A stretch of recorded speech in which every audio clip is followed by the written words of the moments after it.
অনিশম, তিনি নিজে ঈশ্বর কিন্তু তার ঈশ্বর নেই, ওই জন্য বলছে ঈশম অন ঈশম। যেমন আদি অনাদি, আমরা বলি না অনাদির আদি গোবিন্দ, মানে গোবিন্দ হচ্ছেন আদি, তিনি অনাদি, তার কোনো আদি নেই, সেই জন্য অনাদি তিনি, আর তিনি নিজে আদি। অনাদি এবং আদি এটা সংস্কৃতে সন্ধি করে অনাদির আদি হয়ে যায়, ওখানে কিন্তু বাংলা নেই। আমরা ভাবি অনাদির আদি, অনাদির আদি গোবিন্দ, তা নয়, দুটো শব্দ, অনাদি বিসর্গ, পরে আছে আদি, ওই জন্য বিসর্গটা রয়ে পরিণত, অনাদি এবং আদি। তিনি নিজে আদি এবং তিনি নিজে অনাদি, মানে তার কোনো আদি নেই। তেমনি শিব ঠাকুর সম্পর্কে বলা হচ্ছে তিনি ঈশম কিন্তু অনিশম, তার কোনো ঈশ্বর নেই।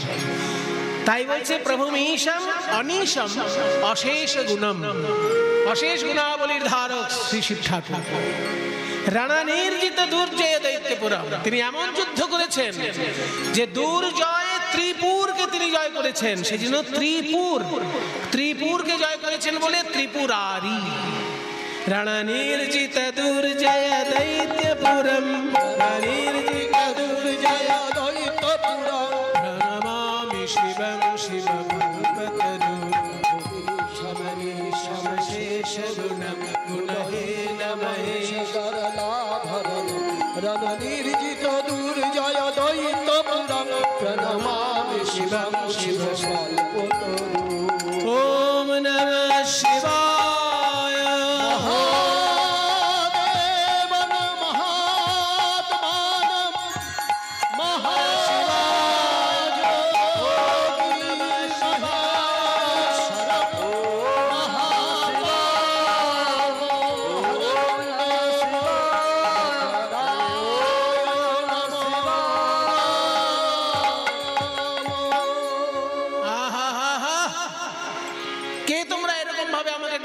আমার ধ্যান নষ্ট হয়ে যাচ্ছে, আমাদেরকে চিনতে পাচ্ছেন না? আমরা আপনার শালিকা। হ্যাঁ, খেয়াল করুন ভালো করে, দক্ষ রাজার একটি মেয়েকে বিয়ে করেছেন শিব ঠাকুর, আর দক্ষ রাজারই 27টি মেয়েকে বিয়ে করেছেন চন্দ্রদেব। তাহলে দক্ষ রাজা হচ্ছেন শিবেরও শ্বশুর, চাঁদেরও শ্বশুর। তাহলে চাঁদের স্ত্রীগণ, শিবের কি হলো? শালিকা, শালী। বলে আমরা আপনার শালিকা। বলে ও তাই, যেন চেনা চেনা লাগছিল মনে হচ্ছে। তা তোমরা আমার কাছে এসেছো কোন দুঃখে? বলে দুঃখে না পড়লে কে আপনার কাছে আসবে মশাই? সারা গায়ে সাপ জড়িয়ে বসে থাকেন, বাঘের ছাল, হাড়ের মালা, এইসব দেখার জন্য আমরা আসবো? বিপদে পড়লেই আপনার কাছে ছুটে আসতে। তা বলো কি তোমাদের বিপদ? বলে আমাদের বিপদ মহাবিপদ। আমরা 27 জন স্ত্রী থাকা সত্ত্বেও আমাদের স্বামী চন্দ্র বৃহস্পতির স্ত্রীর প্রতি আকৃষ্ট। তাই বৃহস্পতি অভিশাপ দিয়েছেন 16 দিনের মধ্যে চন্দ্র শেষ হয়ে যাবে, ক্ষয় হতে হতে শেষ হয়ে যাবে। 15 দিন ক্ষয় হয়ে গেছে, আর একদিন বাকি আছে। একটা দিন ক্ষয় হলে চন্দ্র হবে শেষ, আর আমরা হয়ে যাব বিধবা। আপনি আমাদেরকে বিধবা হওয়ার হাত থেকে বাঁচান। কি করে আমাকে বাঁচাবেন বলুন? শিব ঠাকুর বললেন, শোনো, আমার মতো জামাইবাবু থাকতে কে তোমাদের বিধবা করে আমি দেখে নিচ্ছি। হ্যাঁ শোনো, এক কথা শোনো, ওই যে 1 খণ্ড চন্দ্র, ওই 1 টুকরো চন্দ্রকে আমার জটার মধ্যে এনে রেখে দাও, আমার জটায় লুকিয়ে রাখো। এখানে কারোর অভিশাপ কাজ করবে না। ওই ঘড়িতে যদি জল না ঢোকে তাকে বলে ওয়াটার প্রুফ ঘড়ি, ওয়াটার প্রুফ মানে জল ঢুকবে না। তেমনি আমার এই জটাটা হচ্ছে অভিশাপ প্রুফ, এই জটার মধ্যে কারোর অভিশাপ ঢুকবে না। ওই 1 খণ্ড চন্দ্রকে এইখানে এনে রাখো। তখন 1 খণ্ড চন্দ্রকে শিবের মাথায় দেওয়া হলো বলে শিবের নাম চন্দ্রশেখর, যার যে চন্দ্রমৌলি, মৌলি মানে মাথা, মাথায় চাঁদ আছে বলে চন্দ্রমৌলি, শিব ঠাকুরের নাম। এবার চাঁদ রয়েছে শিবের জটার মধ্যে লুকানো, আকাশে অন্ধকার, আর তো আকাশে আলো নেই। এবার বৃহস্পতি যখন রাতের বেলা হোঁচট খাচ্ছে, চাঁদের আলো তো নেই আর, তখন তার মনে দুঃখ হচ্ছে যে চাঁদকে একটু গুরুতর অভিশাপ দেওয়া হয়ে গেছে। অন্তত বলে দিতে হতো যে ক্ষয়ের রোগটা দূর হবে কি করে। অভিশাপটা দেওয়ার পর তো আর বলা হয়নি। অভিশাপ সেই দিতে পারে যে অভিশাপ দূরও করতে পারে। অভিশাপটা দূর হবার উপায় যে বলতে পারবে তারই অভিশাপ দেওয়া উচিত। তা নাহলে আমি শুধু অভিশাপই দিতে জানি আর অভিশাপ থেকে বাঁচাতে জানি না, আমার অধিকার নেই অভিশাপ দেবার। আমি অভিশাপ তখনই দিতে পারবো যখন আমি অভিশাপ থেকে বাঁচাতেও পারবো, তবে তো অভিশাপ দেবার যোগ্যতা থাকে। আমি ওকে বলে দিতে পারতাম যে প্রভাস তীর্থে স্নান করলে পরে ক্ষয় রোগ দূর হয়। এটা তো আমার বলে দেওয়া হয়নি ওকে। কিন্তু বলে দেওয়া না হলে কি হবে, আড়াল থেকে শুনে নিয়েছেন চাঁদের স্ত্রীগণ। তারা শুনে নিলেন যে যদি প্রভাস তীর্থে স্নান করা যায়, মানে সোম তীর্থে যদি স্নান করা যায়। সোম তীর্থ কোথায়? ভারতবর্ষে 12টি জায়গায় শিব ঠাকুরের অপ্রাকৃত প্রকাশ ঘটেছে।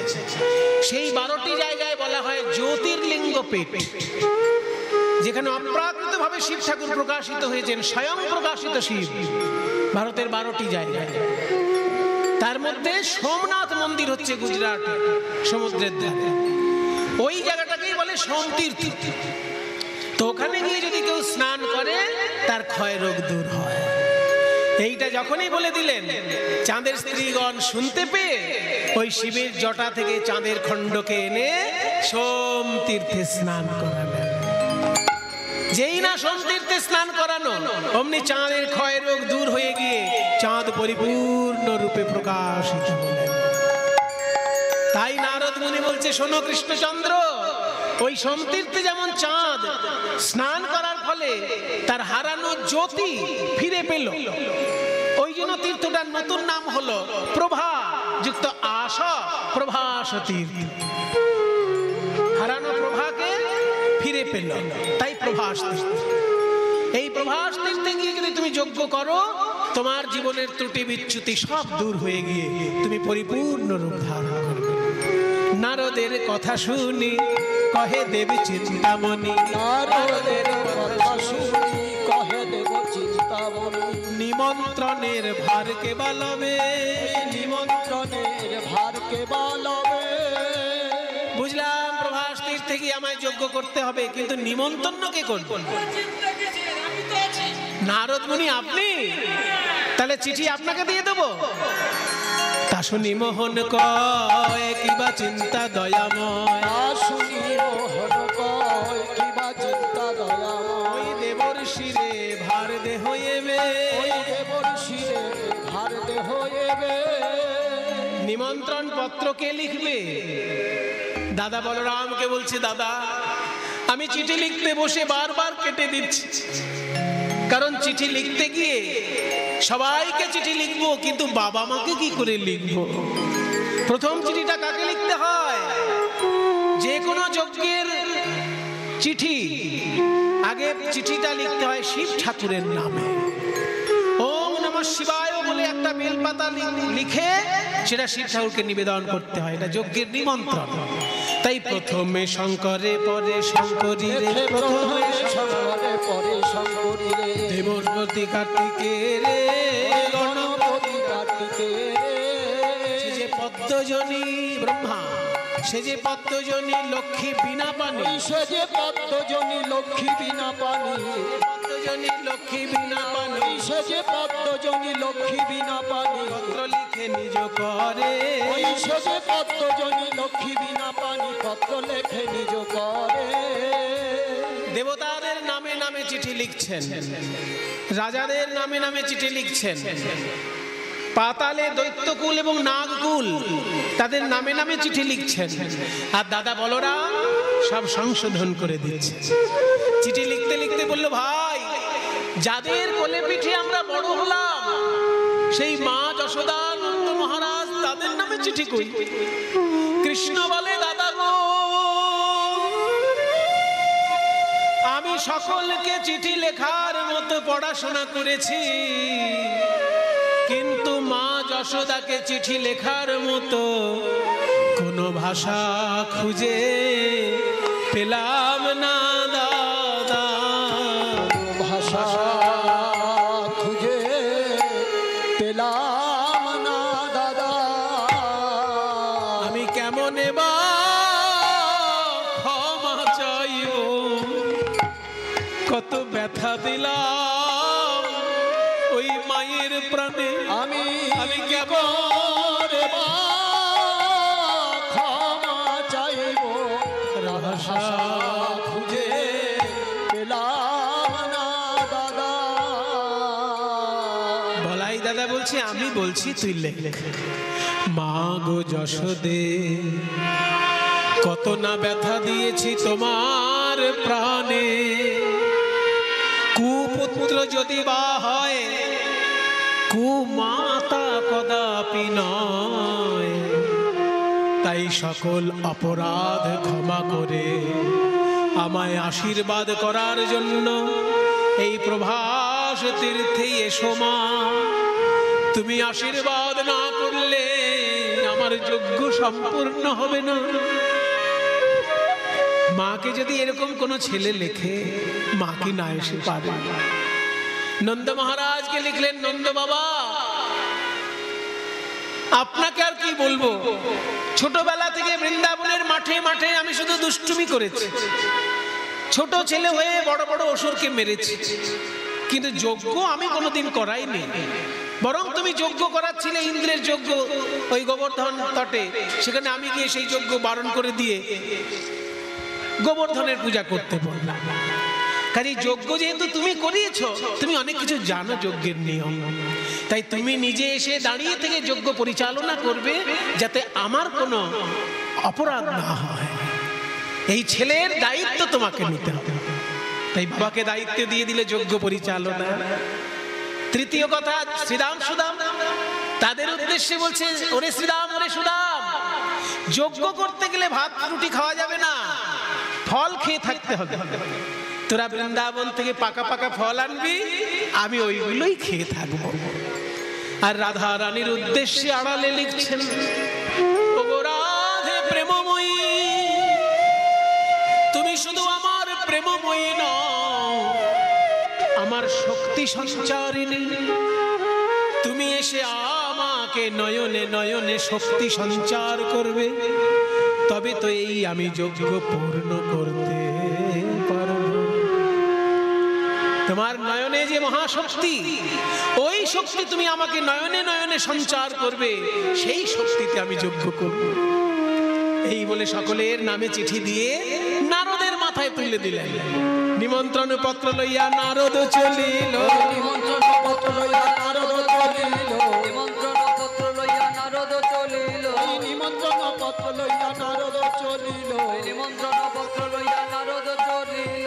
কৈলাস ধামে আসি উপনীত হলো, কৈলাস ধামে আসি উপনীত হলো, কৈলাস কৈলাস এই, কৈলাস ধামে আসি উপনীত হলো। পাহাড় পর্বত তো পাহাড়ে হাঁপিয়ে গেছে কৈলাস। আয় বাবা নারদ, পত্র হেরি ভোলানাথের আনন্দিত মন, পত্র হেরি ভোলানাথের আনন্দিত মন, বম বম বলি ভোলা করয় নর্তন, বম বম বলি ভোলা করয় নর্তন, বম বম বলি ভোলা করয়ে নর্তন, আনন্দ ধরে না, আনন্দ ধরে না, পত্র হেরি ভোলানাথের আনন্দ ধরে না, ওই পত্র হেরি ভোলানাথের আনন্দ ধরে না, বম বম বলি ভোলা করয় নর্তন, বম বম বলি ভোলা করয়ে নর্তন। মনের আনন্দে শিব ঠাকুর নাচছেন। কিরে তুই এখানে কি করতে এসেছিস? বাবা মহাদেব, শোনো মামা, তুমি শুধু এই কৈলাসে বসে ধ্যানই করে যাও, পৃথিবীতে কি হলো কোনো খবর রাখলে না। কি বলছে শুনলেন? বলছে আমি কেন নেব, সব অফিসার ফিট করা আছে। মানে নারদ মুনিও ওনার একজন অফিসার। শোনো মামা, আমি নতুন খবর এনেছি।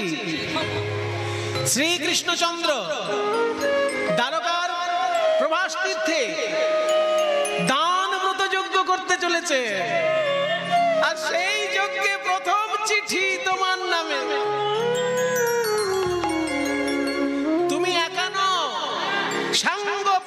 সঙ্গে নিয়ে যেতে পারবে। হ্যাঁ, তোমার সঙ্গে কারা? ভূত প্রেত, নন্দী ভৃঙ্গি সবাইকে নিয়ে যাবে। পত্র হেরি ভোলানাথের আনন্দিত মন, পত্র হেরি ভোলানাথের আনন্দিত মন, পত্র হেরি ভোলানাথের আনন্দিত মন, বম বম বলি ভোলা করায় নর্তন, বম বম বলি ভোলা করয়ে নর্তন। আনন্দে শিব ঠাকুর নাচতে লাগলেন। পাতালে দৈত্যকুল নাগকুলকে নিমন্ত্রণ সেরে মর্তধামে সমস্ত রাজ্যে নিমন্ত্রণ সম্পূর্ণ করে বৃন্দাবনে এলো নারদ। দেখে শ্রীদাম সখা পটেতে আঁকা শ্যামের মূরতি করে।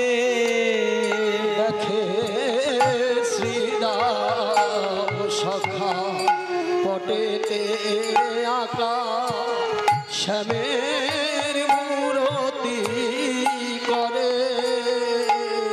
পাকা পাকা ফল লইয়া বলে ভাই কানাই খারে খারে। পাকা পাকা ফল লইয়া বলে ভাই কানাই খারে খারে। কানাই, আমরা তোকে এঁঠো ফল খাওয়াতাম বলে তুই রাগ করে দারুকায় চলে গেছিস। এঁঠো ফল খাওয়াবো না রে, আমরা এঁঠো ফল খাওয়াবো না রে। শ্রীদাম নারদ মুনি, আমাদের ভাই কানাই কেমন আছে?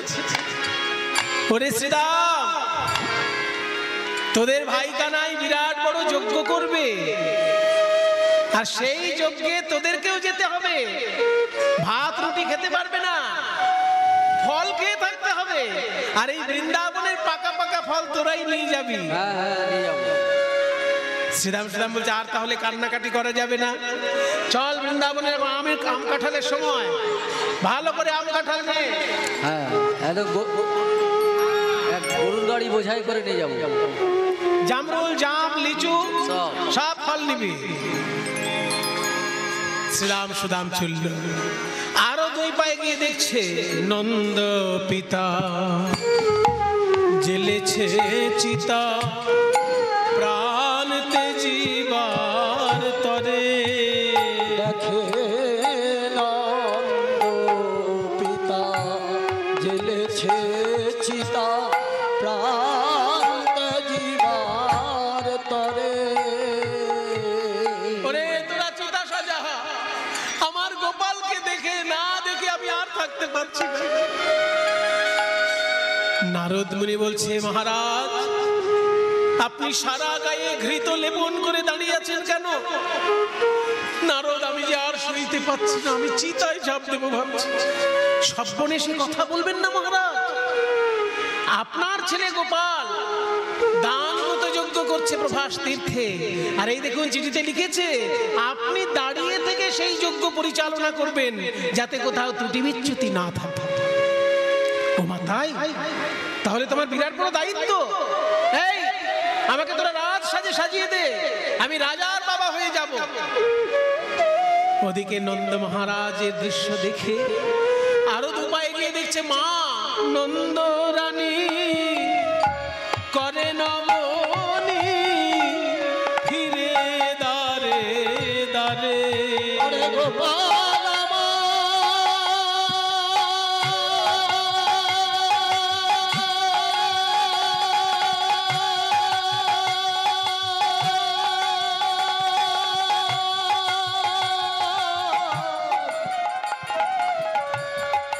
একবার ফিরে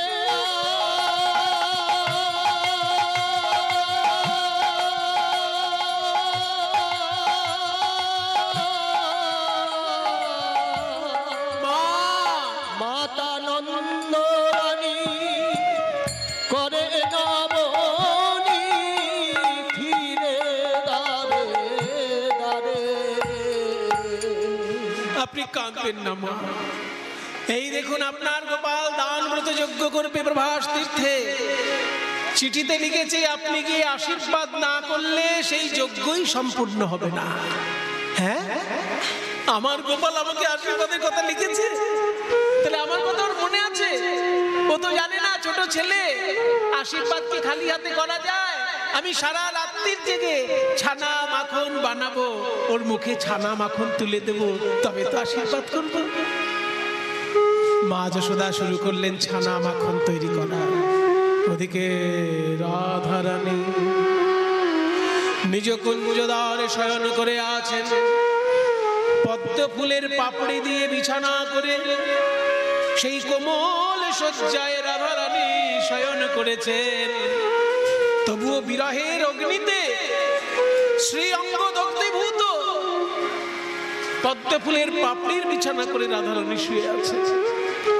আর বলছেন, সখীরে আমার তো জীবন থাকতে গোবিন্দ সেবা করা হলো না, তাই মৃত্যুর পর আমি যেন কৃষ্ণ সেবা করতে পারি।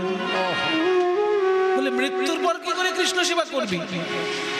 মুনি ঋষিগণ বলেছেন আমাদের শরীরের পঞ্চতত্ত্ব মৃত্যুর পরে পঞ্চতত্ত্বে বিলীন হয়ে যায়। ক্ষিতি অপ তেজ মরুত বোম। ক্ষিতি মানে মাটি, অপ মানে জল, তেজ মানে জ্যোতি বা তাপ, মরুত মানে বাতাস, আর বোম মানে আকাশ, অর্থাৎ শরীরের ভিতর ফাঁকা জায়গাগুলো আকাশের অংশ। এই পঞ্চতত্ত্ব যখন পঞ্চতত্ত্বে মিশে যাবে, তারা যেন এক এক করে সবাই গোবিন্দের সেবা করে। এই গানটি আসলে একটি সংস্কৃত শ্লোকের অনুবাদ। শ্লোকটি লিখেছেন শ্রীপাদ রূপ গোস্বামী। পঞ্চত্বং তনুরেতু ভূত নিবাহ স্বাংশী বিশন্তি স্ফুটং ধাতারং প্রণিপন্ত হন্ত শিরসা তত্রাপি याचे वरम। আমি বিধাতার চরণ ধরে প্রার্থনা করি, বলি হে বিধাতা, আমার শরীরের পঞ্চতত্ত্ব যখন পঞ্চতত্ত্বে বিলীন হবে, তাদের মধ্যে প্রথম তত্ত্ব ক্ষিতি মানে মাটি, আমার শরীরের মাটি অংশ যেন গোবিন্দের সেবা করে। কিভাবে না, যে পথে গোবিন্দ হেঁটে হেঁটে যাবে, আমার শরীরের মাটি যেন সেই পথের চরণ ধুলা হয়ে থাকে। যাহা পহু অরুণ চরণে চলি যাত,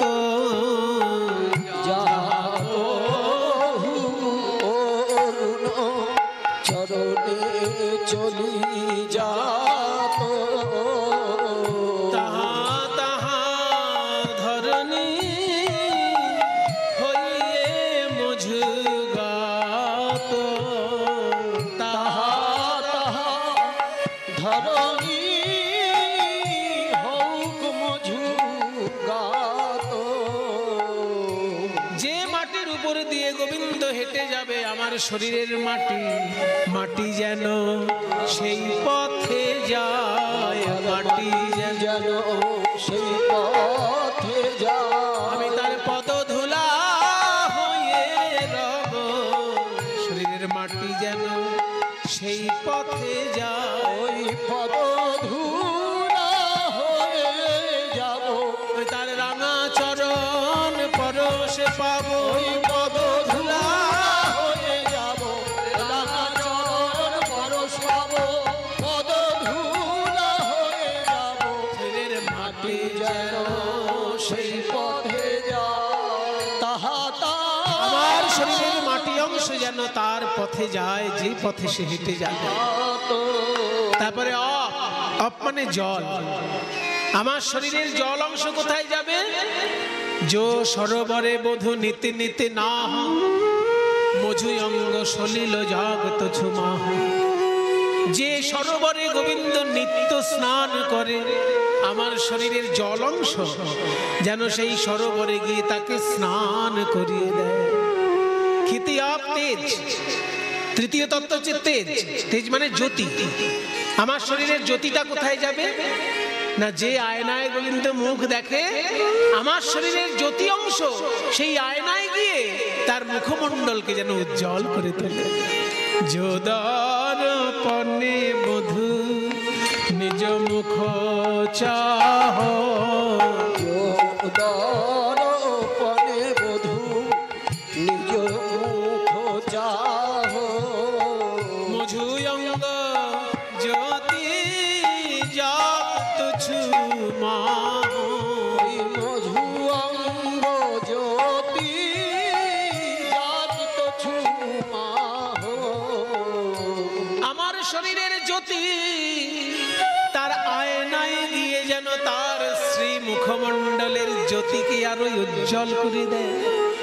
খিতিয়া তেজ মরুত, চতুর্থ হচ্ছে মরুত মানে বাতাস। আমার শরীরের বাতাস অংশটা কোথায় যাবে না, জয়ী বিজনে বধূ বিজয়ী গত, যে পাখা দিয়ে গোবিন্দ হাওয়া যায়, হাওয়া খায়, মধুয়ঙ্গ মরুত হোক মৃদু বাত, আমার শরীরের মরুত অংশ যেন সেখানে মৃদু বাতাস হয়ে তাকে সেবা করে। এবার পঞ্চম তত্ত্ব হচ্ছে আকাশ তত্ত্ব। শরীরের ভিতরের ফাঁকা জায়গাগুলো আকাশের অংশ, তাহলে আকাশের সঙ্গে তো আমার শরীরের আকাশও মিশে যাবে, সে কি করে সেবা করবে? জয়ী গগনতলে ভরময়ী শ্যাম, যে গগনতলে আমার গোবিন্দ ভ্রমণ করে, মধুয়ঙ্গ গগন জাগত ছুথা, আমার শরীরের আকাশ অংশ যেন সেখানে চলে যায়। তার মানে যে আকাশের তলায় গোবিন্দ দাঁড়িয়ে থাকবে, আমার শরীরের আকাশ যেন সেখানে যায়। তাহলে সেবা করবে কি করে? সেবা, আমি মেঘ হয়ে ছায়া ধরব, মেঘ হয়ে ছায়া ধরব, মেঘ হয়ে ছায়া ধরব, আমি মেঘ হয়ে ছায়া ধরব, তার তাপিত অঙ্গ শীতল হবে, আমার অঙ্গের ছায়া লেগে তাপিত অঙ্গ শীতল হবে, আমার অঙ্গের ছায়া লেগে তাপিত অঙ্গ শীতল হবে, মেঘ হয়ে ছায়া ধরব।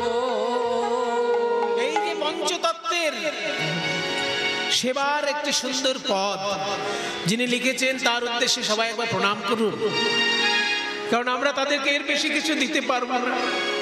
পদকর্তা গোবিন্দ দাসের উদ্দেশ্যে সবাই একবার প্রণাম করুন। গোবিন্দ দাস কি বলছেন?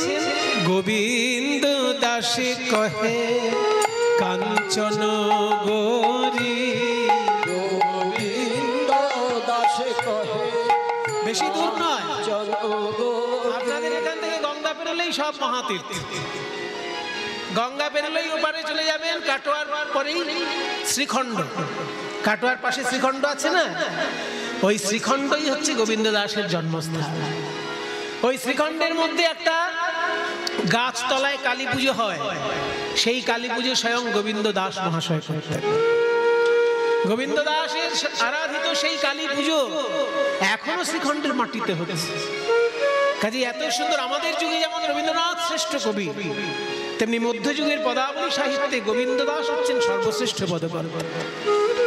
তার জন্মস্থানেই পাশেই শ্রীখণ্ড, গিয়ে একবার প্রণাম করে আসবে। গোবিন্দ দাসে কহে কাঞ্চন গৌরী, গোবিন্দ দাসে কহে কাঞ্চন গৌরী, সোমর কত তনু তোহে কিয়ে ছোড়ি, সোমর কত তনু তোহে কিয়ে ছোড়ি। ভাগ্যবান পদকর্তা গোবিন্দ দাস বলছেন, রাধে, তুমি যদি এক টুকরো সোনা হও, তাহলে আমার গোবিন্দ হলো এক টুকরো নীলা পাথর। এক টুকরো সোনা আর এক টুকরো নীলা পাশাপাশি যদি থাকে, উভয়েই উভয়কে অলঙ্কৃত করে। সোনার ছটা নীলায় গিয়ে পড়ে, আবার নীলার ছটা সোনায় গিয়ে পড়ে। তুমি হলে সোনার টুকরো আর গোবিন্দ হলো নীলার টুকরো, দুজন দুজনকে ছাড়া থাকতেই পারবে না।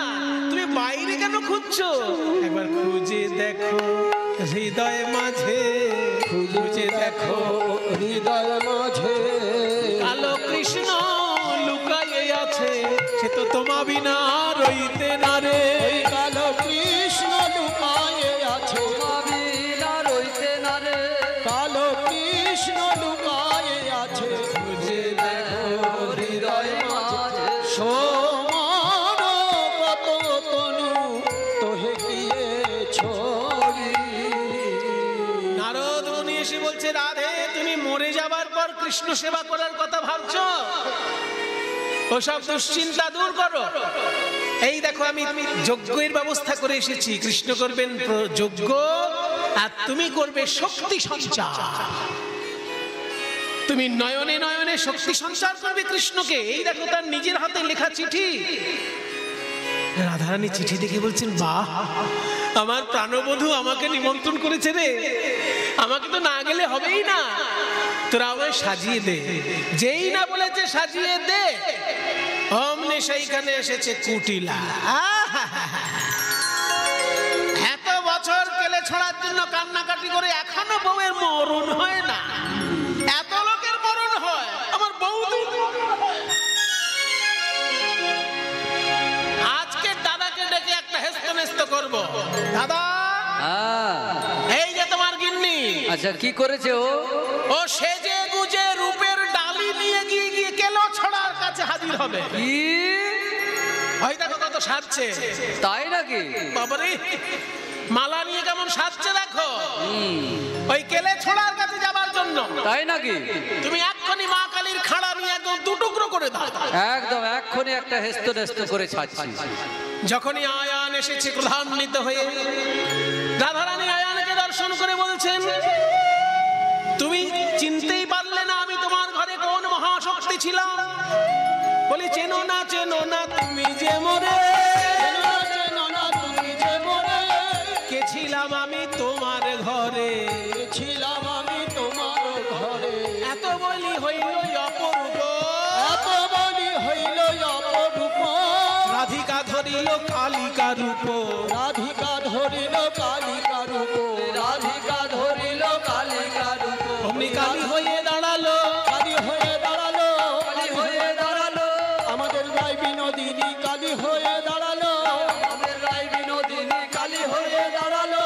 আজ দেখি আয়ান পদতলে, ওই দেখিয়া আয়ান পদতলে, লুটায় জয় কালী বলে, লুটাই জয় কালী বলে, বলে চিনিতে নারলাম চিনিতে নারলাম। ঘরণী রূপে আমার ঘরণী রূপে ও জননী চিনতে নারলাম। ধরণী রূপে জননী চিনিতে নারলাম। ক্ষমা করো রাধে, ক্ষমা করো, তোমার কি রূপ দেখছি আমি? তুমি হলে মহাশক্তি, তোমাকে অবরুদ্ধ করার ক্ষমতা এই ত্রিভুবনে কার আছে?